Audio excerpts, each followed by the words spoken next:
If all the men in the world were gone, who would protect you? It's the kind of question that sounds strong when it's printed in bold letters. Protective, heroic, certain. But underneath it is another question, quieter, sharper. Protect us from what? For many women, protection has never felt abstract. It has never lived in the dramatic, cinematic scenarios. It has lived in ordinary moments. It has lived in parking lots after dark, in stairwells that echo, in sidewalks where footsteps sound too close behind you. It has lived in small calculations. You walk to your car and, without thinking, glance into the back seat before getting in. You lower the volume in your headphones so you can hear what's happening around you. You text a friend when you get home, not because something happened, but because nothing happened feels like relief. This isn't panic.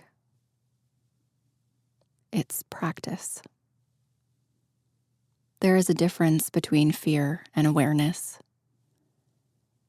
Most women are not moving through the world terrified. We are moving through it alert. We notice exits. We clock who's in the room. We feel tone shifts before words fully land. And it happens so automatically that it doesn't feel dramatic anymore. It feels normal. That normalcy is what makes it invisible. Because when something becomes routine, people stop seeing it. But routine awareness is still awareness. And awareness exists for a reason. It isn't born from hatred. It isn't born from paranoia.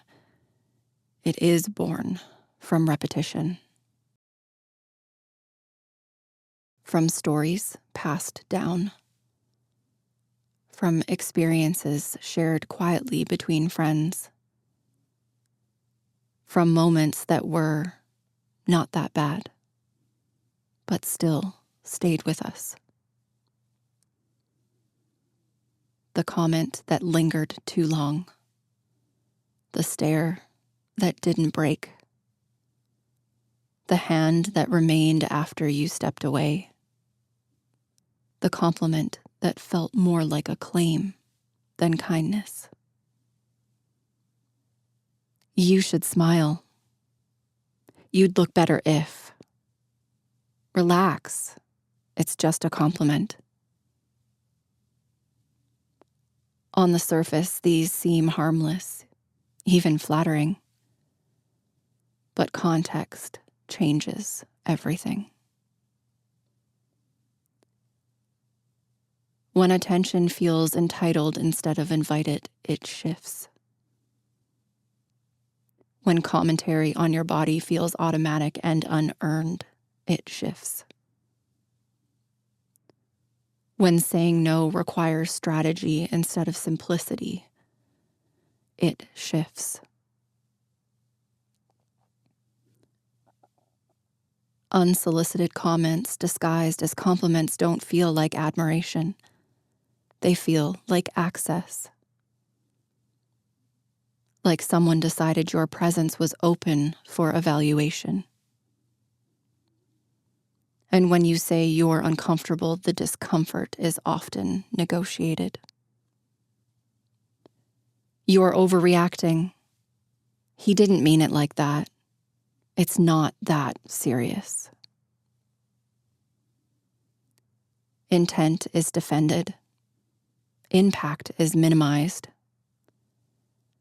And that is where safety begins to erode. Because the conversation moves away from, "Are you okay?"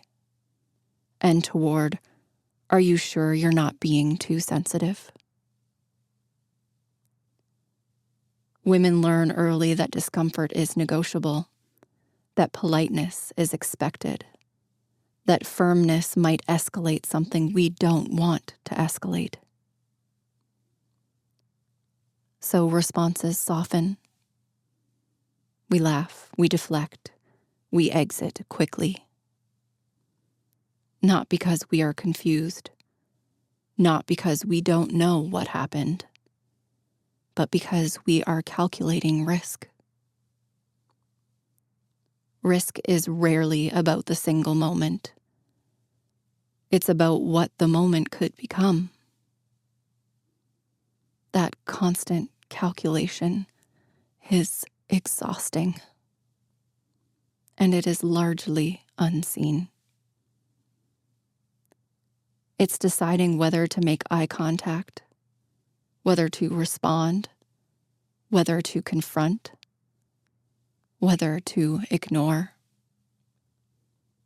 It's weighing tone against environment, alone versus surrounded, daylight versus night. These are not dramatic decisions. They are small, continuous assessments. And when someone says, "Who would protect you?" it assumes the threat is external and obvious. But for many women, the threat has never been a faceless villain in the distance. It has been ambiguity. It has been unpredictability. It has been dismissal. Because the hardest part isn't always the moment itself. It's the aftermath of not being believed. When boundaries are set and laughed at, when discomfort is met with irritation, when a clear no becomes a debate. Boundaries are not hostility. They are not accusations. They are not punishments. They are information. They say, "This doesn't feel safe. This isn't welcome." That crosses a line. When boundaries are respected the first time, something important happens. Trust builds. Not because protection was imposed, but because respect was shown. But when boundaries are challenged, mocked, or tested, awareness sharpens. Not out of anger, out of preservation. The irony of the protection argument is that protection rarely looks like control.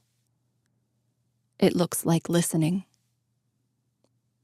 It looks like believing someone when they say something felt wrong, even if you didn't see it that way. It looks like teaching boys that attention is not owed, that admiration does not require commentary, that no is complete without explanation. It looks like men correcting other men, not with hostility, but with responsibility. Protection is not ownership. It is not dominance. It is not standing in front of someone and declaring authority. Protection is respect. And respect is quiet. It is the space someone gives you without being asked. It is the way someone hears no and steps back immediately. It is the absence of negotiation where negotiation does not belong. Women do not need saving. We need to be taken seriously. We need our awareness to stop being reframed as paranoia. We need our discomfort to stop being labeled as drama. We need our boundaries to stop being interpreted as rejection. Because most of the time, we are not asking to be shielded from catastrophe. We are asking to move through ordinary spaces without measuring every interaction for potential risk. We are asking for entitlement to be questioned instead of normalized. We are asking for impact to matter more than intent. And here is the part that often gets lost. Most men are not dangerous. But enough women have stories that awareness is not irrational. It is informed. It is adaptive. It is a response to lived reality, not an accusation toward every individual. So when someone asks, if all the men were gone, who would protect you? The question is not rebellious. It is clarifying. Protect us from what?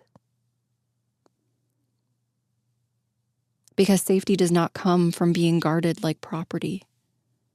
It comes from being respected as a person.